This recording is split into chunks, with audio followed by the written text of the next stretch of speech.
Welcome to my real estate dojo with Mr. Investor.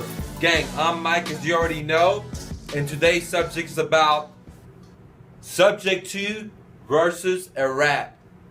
Alright, these two techniques are, if you don't know already by now, are a great way to buy property without using your own money or without using your own credit in America.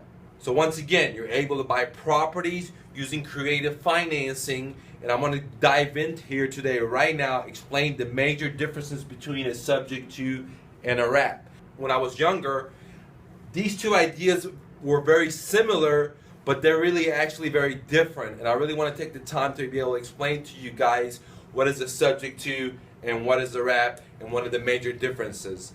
I've already done that through previous videos, but I haven't done one where I compare both of them to see the major differences in a subject to and a wrap. So let's go ahead and dive in. When you buy a property subject to, you're basically stepping into the seller's shoes and making their monthly payments month after month after closing. All right? And so what happens is that, one, there is no new note created. Again, there's no new note created. And what that means is that if you don't know the term what a note is, refer back to one of my oldest videos about the general real estate terms to know what a note is, okay?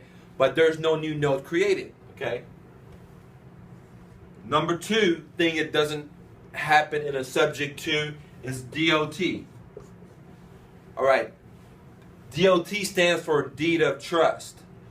Whenever, as an investor buying a property subject to, you don't give the seller a deed of trust. Now, if you don't know what a deed of trust is, refer back to one of my previous videos to know. But in a simply put, a deed of trust is a security instrument that you sign pledging the seller the property in case you default. Okay, so that's very, very important. Because why is it important? Because whenever you buy a property subject to, and the seller deeds you the property, and you don't give them a deed of trust, then if you default as the investor to the seller, now the seller doesn't have any remedies. And what I mean by that is that the seller has no remedies to get his house back. And his only option is to go hire an attorney and sue you to get the property back, which is a good thing and a bad thing. To me, I think it's a very bad thing because I don't want to get sued, and so you shouldn't want to get sued. So you do want to give the seller a remedy. So this is one of the major differences between a subject to and a wrap. That in the subject to, the seller does not get a deed of trust. All right, which brings me to point number three that we just discussed about, is that because the seller does not get a deed of trust, the seller has no remedy. The seller has no remedy, which means that if you default, the seller cannot get his property back if you don't make his monthly payments, and therefore he has to hire an attorney. Okay? Now, in a wrap, let's talk about a wrap for a second, and a couple of things that are different between a wrap. In a wrap, it's basically you're buying a property and stepping into the seller's shoes and making the monthly payments. But whenever you go to closing, you structure the deal a little different, where the seller is more protected and the seller has remedies. And so let's go ahead and here and explain it one by one, what I might mean by that. One is that at closing, you sign a note to the seller, so a new note is created. Now, there's a couple of ways to structure a wrap deal, and I have a video about 2 ways to structure a wrap, so look at that. I don't want to get into it right now, but just remember that a new note is created whenever you do a wrap. And basically, if you don't know what a note is, I'll go ahead and explain it to you real quickly. It's basically an IOU. It's like a contract that says, hey, I'm going to buy this house for X. I'm going to pay you 10% interest rate, and for these terms, 36 years or 30 years or 15 years or whatever. And all that is drawn up in a paperwork called a note, and you are going to sign the note saying that, hey, I'm going to be responsible for this debt. Okay? So a new note is created here when you do a wrap. The other thing that's a major difference between a wrap and a subject to is that you do sign a DOT. Okay? You do sign a DOT. And the DOT is a deed of trust. Again, a deed of trust basically tells the seller, hey, I'm the investor, Mr. Seller.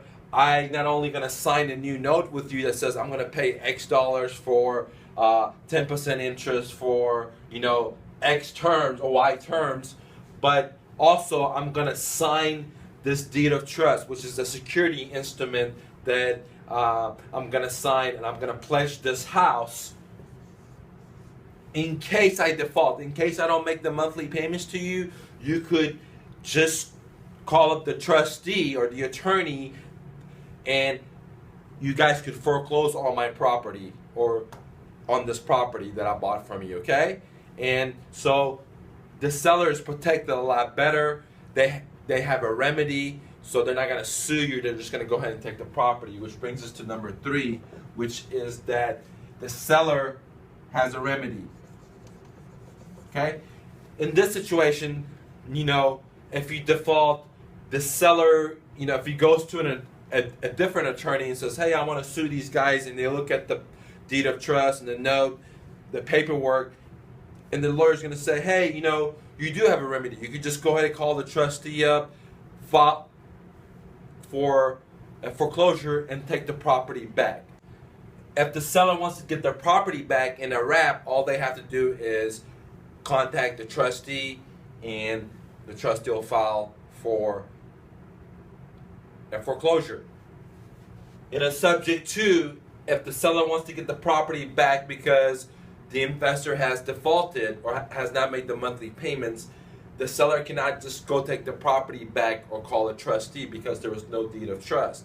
So therefore, what the seller has to do in a subject to transaction is hire an attorney, sue the investor, and then get the judge to allow the foreclosure to happen, which is going to be many more hoops that the seller has to jump through before he could get the house granted back to them.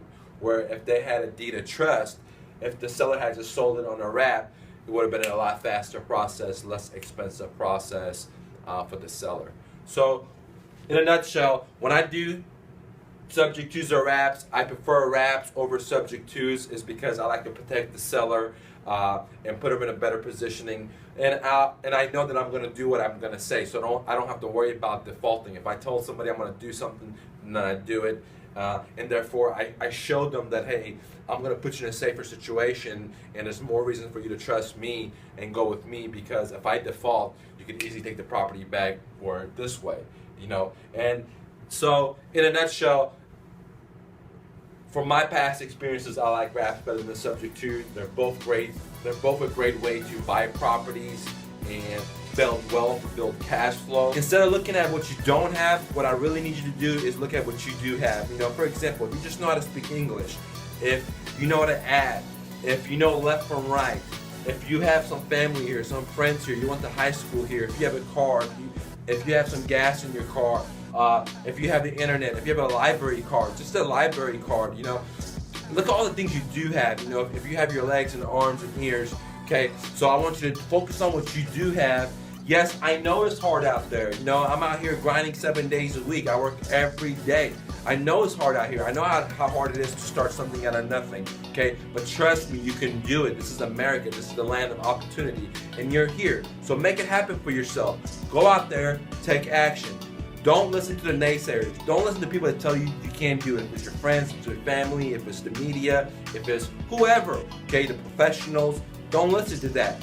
If the idea, boom, hit you in the head, the light bulb clicked off, that means the idea was meant for you. Now it's your job to hustle and bustle, to grind every day to make your greatness come out. So I know you can do it. So go out there and take action. Now gang, if you like these YouTube videos, please comment on them. Please share it. Please like it to motivate me to make more for you, because I do this for free, and whenever you tell me you like it or you leave a comment, it just pumps me up. It lets me know that I'm really making an impact to do more videos. So if you like these videos, please share it, please like, please comment, and I will respond to you. This is Mike with my Real Estate Dojo. Gang, I'll talk to you later.